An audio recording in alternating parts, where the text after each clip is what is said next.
3절 여호와가 이같이 말하노라 내가 시온에 돌아와 예루살렘 가운데 거하리니 예루살렘은 진리의 성읍이라 일컫겠고 만군의 여호와의 산은 성산이라 일컫게 되리라. 19절 만군의 여호와가 이같이 말하노라 넷째 달에 금식과 다섯째 달에 금식과 일곱째 달에 금식과 열째 달에 금식이 편하여 유다 족속에게 기쁨과 즐거움과 희락의 절기들이 되리니 오직 너희는 진리와 화평을 사랑할지니라. 오늘 아침 우리가 이 스가랴 8장의 말씀을 함께 살펴보기를 원합니다.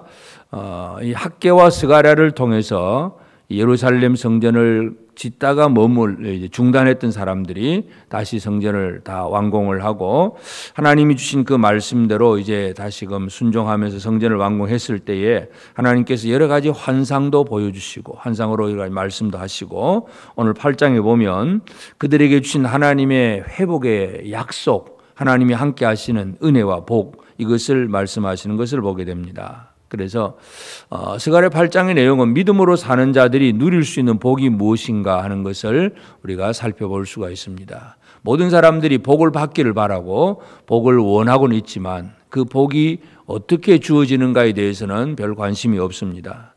하나님의 복은 하나님의 말씀을 순종하는 자에게 주신다는 걸 알 수가 있습니다. 그래서 9절에 보면 만군의 여호와가 이같이 말하노라 만군의 여호와의 집 곧 성전을 건축하려고 그 지대를 쌓던 날에 있었던 선지자들의 입의 말을 이날에 듣는 너희는 손을 견고히 할지어다. 하나님의 말씀을 듣는 자들이 이 복된 약속의 말씀을 들을 수가 있습니다. 오늘 우리가 하나님 앞에서 그냥 복 주옵소서만 하는 것이 아니라 내가 먼저 하나님의 말씀을 들을 줄 아는 것, 이것이 가장 우선이 되어져야 됩니다. 그리하게 될 때에 이제 하나님은 특별히 이제 스가랴 전체가 그렇긴 하지만 이 8장에서도 계속 강조하는 것이 뭐냐면 만군의 여호와의 말씀, 만군의 여호와의 말씀, 만군의 여호와의 말씀, 모든 세상의 모든 나라 군대들 전체를 다 지배하시고 주관하시는 그 하나님의 말씀입니다. 그래서 이 하나님께서 온 세상의 모든 것을 주관하시는 하나님이 이제 이스라엘에게 이 말씀을 듣는 그들에게 어떤 약속을 하셨느냐 하면 첫째는 3절에 보면 여호와가 이같이 말하노라 내가 시온에 돌아와 예루살렘 가운데 거하리니 내가 이제 돌아와서 여기에 거하겠다고 말씀합니다. 성전을 지었는데 성전 건물에 하나님이 거하시지 않으면 그 건물은 아무 의미가 없습니다. 그래서 우리가 믿음으로 살고 순종하면 하나님이 들어오신다는 것, 예루살렘에 돌아와서 시온에 돌아와서 예루살렘에 거하겠다. 그러면 결국 그 성은 진리의 성읍이 되고 여호와의 산은 성산이 되는 것입니다. 이처럼 이 하나님께서 돌아오신다는 것. 그렇게 되면 그 다음에 이제 그 4절과 5절 보면 하여튼 이 늙은 남자들, 늙은 여자들, 또 거리의 소년과 소녀들, 이 많은 사람들이 평화롭게 뛰어노는 그런 모습들을 보여주고 있습니다. 그래서 많은 사람들이 어떤 위험성이 없이 거리에 나와서 뛰어놀고 노래하고 이런 거리를 거니는 것, 하나님이 함께 하시면 이 평강이 이루어진다는 사실, 이것을 분명히 강조합니다. 그리고 하나님께서 이제 이 진리의 성읍 가운데 거하는 것뿐만 아니라 그 다음에 8절에 보면 또 이제 많은 백성들인데 7절부터 보라 내가 내 백성을 해가 뜨는 땅과 해가 지는 땅에서부터 구원하여 내고 해가 뜨는 땅에서부터 해가 지는 온 세계에서부터 하나님 백성들을 구원해서 인도하여다가 8절 인도해서 예루살렘 가운데 거주하게 하리니 그들은 내 백성이 되고 나는 진리와 공의로 그들의 하나님이 되리라. 하나님이 예루살렘에 거하시고 온 백성을 하나님의 백성을 다시 예루살렘으로 다 돌아오게 하셔서 함께 할 것이라고 하는 그런 약속의 말씀입니다. 우리에게 있어서 가장 복된 삶은 우리의 삶 속에 하나님이 우리와 함께 하시는 것. 하나님이 함께 한다면 예를 들어서 자녀들이 부모와 함께 한다면 그 자녀들은 걱정할 일이 없습니다. 돈 없다고 걱정할 것도 아니고 힘들다고 걱정할 것도 아니고 부모가 다 모든 것을 해줍니다. 하나님이 함께 하신다는 것, 그 자체가 가장 큰 복이라는 사실을 우리가 기억을 할 수가 있습니다. 그래서 이 모든 것을 회복하고 하나님이 함께 하신다는 복을 약속하시고 그 다음에 또 이 복을 받는데 12절에 보면 곧 평강의 씨앗을 얻을 것이라 포도나무가 열매를 맺으며 땅이 산물을 내며 하늘은 이슬을 내리니 내가 이 남은 백성으로 이 모든 것을 누리게 하리라. 하나님께서 공급하시는 것을 누리게 합니다. 평강의 씨앗을 넣고 포도나무가 열매를 맺고 땅에 산물을 내고 하늘은 이슬을 내려서 많은 것이 이제 풍성해지는데 아무리 풍성하게 잘 거두어도 누리지 못하면 소용이 없습니다. 어떤 사람들은 열심히 그냥 돈을 벌기는 하는데 누릴 줄을 전혀 모르는 사람이 있습니다. 오히려 그런 사람들은 참 오히려 불쌍한 사람이라고 할 수가 있습니다. 하나님의 은혜는 누릴 수가 있는 것도 가장 큰 복이라는 것, 하나님께서 주시면 그 모든 것을 받아 누리는 그런 생활들. 그 다음에 13절에 보면 유다 족속과 이스라엘 족속아 너희가 이방인 가운데 저주가 되었었으나 이제 내가 너희를 구원하여 너희가 복이 되게 하리니. 너희가 복이다, 그렇게 말씀을 합니다. 하나님이 아브라함을 선택을 하셨을 때에 모든 민족이 아브라함을 통해서 복을 받게 될 것을 약속을 했습니다. 아브라함을 저주하면 저주받을 것이고 아브라함을 축복하면 아브라함을 통해서 복을 받게 될 것이다. 하나님 그렇게 말씀을 했는데 이 회복되는 이스라엘 백성들도 마찬가지입니다. 옛날에는 이방인 가운데 저주가 되었지만 이제는 복이 되게 하리니. 그래서 이 복을 흘러 보내어주고 복을 나눌 수 있는 사람이 되게 하시는 것. 우리가 복을 받는 것이 중요한 것이 아니라 복을 나눌 수 있는 사람이 된다는 그 자체가 얼마나 큰 복인가 하는 것을 알 수가 있습니다. 그렇게 복이 되게 한다, 이렇게 말씀을 하고 있습니다. 그 다음에 또 15절에 보면 이제 내가 다시 예루살렘과 유다 족속에게 은혜를 베풀기로 뜻하였나니 너희는 두려워하지 말지니라. 다시 예루살렘과 유다 족속에게 은혜 베풀기로 하나님이 뜻하셨다, 작정하셨다는 얘기입니다. 하나님이 마음먹고 백성들에게 복을 주실 것이라고 하는 분명한 약속을 하기 때문에 너희는 두려워하지 말라, 그렇게 얘기를 합니다. 그러면서 이제 우리가 7장에서 살펴보았던 금식의 절기에 대해서 이제 대답을 준 것이 있는데 이 19절에서 보면 만군의 여호와가 이같이 말하노라. 넷째 달의 금식과 다섯째 달의 금식과 일곱째 달의 금식과 열째 달의 금식이 변하여 유다 족속에게 기쁨과 즐거움과 희락의 절기들이 되리니. 이 금식의 절기에 사람들은 애통해하고 금식하고 슬퍼하고 막 그렇게 이제 금식의 절기를 보내면서 참 자기들의 그 이스라엘 나라가 멸망을 하고 성전이 파괴된 그 모든 것에 대해서 아주 슬퍼하고 두려워했습니다. 그러나 하나님이 회복하시면 그 금식의 절기들이 변하여 기쁨과 즐거움과 희락의 절기들이 될 것이다. 이것이 하나님의 복입니다. 그래서 하나님의 복은 하나님이 함께 하심으로 기쁨과 즐거움의 삶을 살아갈 수 있다는 것을 분명히 알 수가 있습니다. 뿐만 아니라 이제 이렇게 되니까 그 다음에 어떤 일이 벌어지느냐 하면 많은 사람들 21절에 보면 이 성읍 주민이 저 성읍에 가서 이르기를 우리가 속히 가서 만군의 여호와를 찾고 여호와께 은혜를 구하자 하면 나도 가겠노라. 여러 사람들이 이 예루살렘에서 이루어지는 하나님의 복에 대한 소식을 듣고 우리도 가자. 그럼 이 사람이 가자, 저 사람이 가자, 나도 같이 가자. 막 그렇게 많은 사람들이 예루살렘으로 와서 하나님 앞에 은혜를 구하는 그런 일들이 벌어집니다.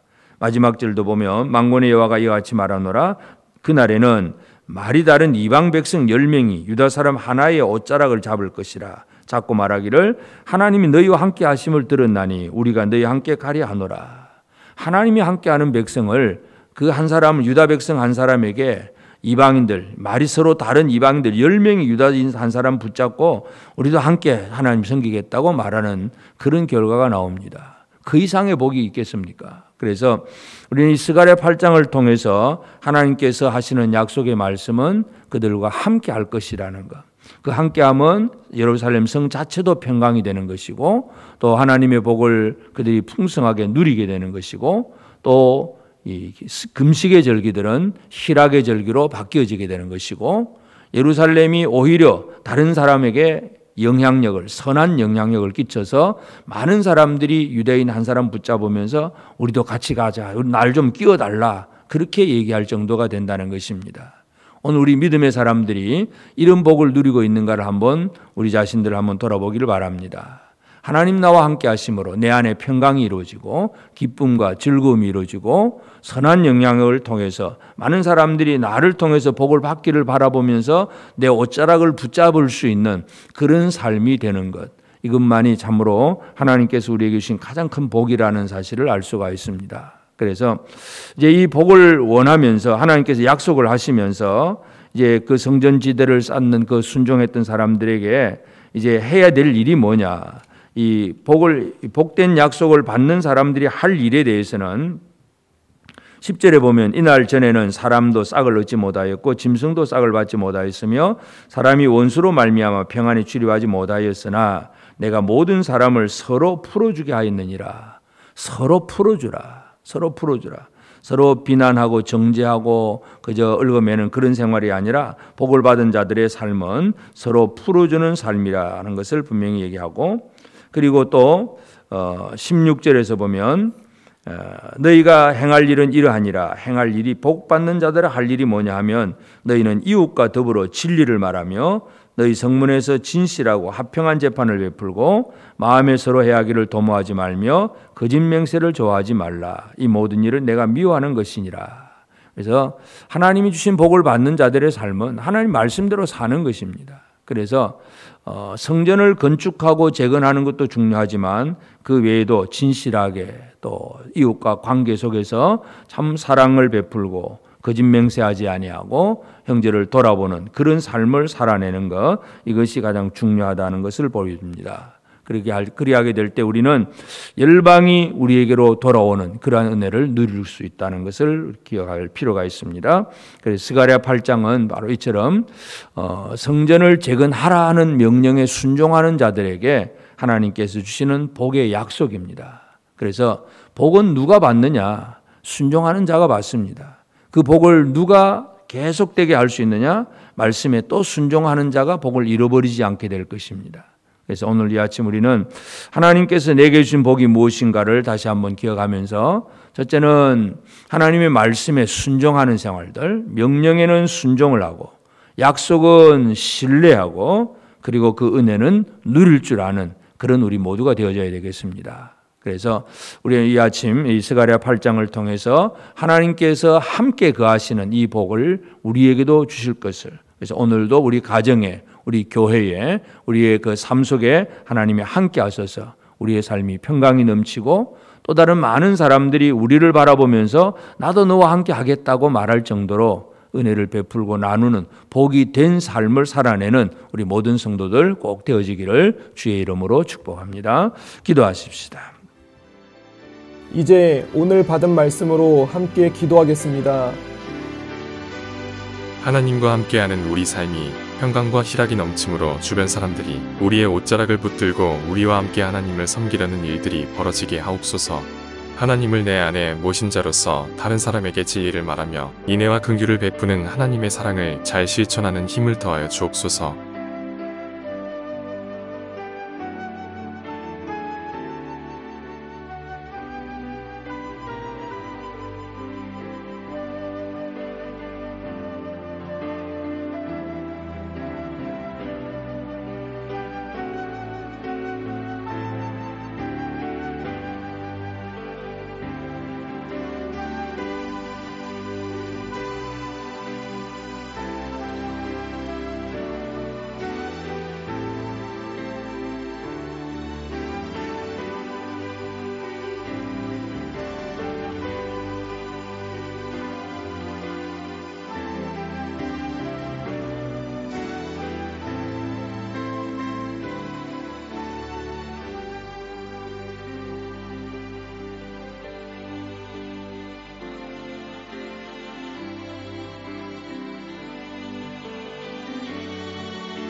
이제 개인의 기도 제목을 가지고 하나님 앞에 기도하시기 바랍니다.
수고하셨습니다. 오늘도 하나님의 인도하심 가운데 승리의 하루를 보내시는 우리 재건부평교회 모든 성도님들이 되시기를 주님의 이름으로 축복합니다.